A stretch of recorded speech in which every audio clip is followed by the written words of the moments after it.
balitang kumakalat na mapapanood na raw sa GMA7 ang isang show na umeere noon sa ABS-CBN.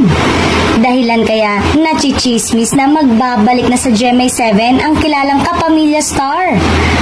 Si Miss Annette rin pala ang sumagot sa kumakalat na issue na lilipat sa GMA Network ang star na ito, ngunit itinanggi yun ni Miss Annette sa sagot na hindi yata at sinunda na, but who wouldn't want to have that talented star? Sana in the future. Naungkat muli ang isyong paglipat daw nito sa Kapuso Network dahil sa post ng Twitter parody account ng isa sa head writer ng network na sinisiguro ang paglipat sa GMA7.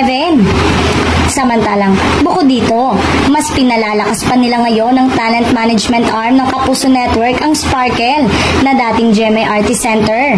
So aside from yung mga big names na maaaring lumipat sa GMA, meron din tayong binibuild up on our own and we'll be creating platform on them on television para i-watch sila.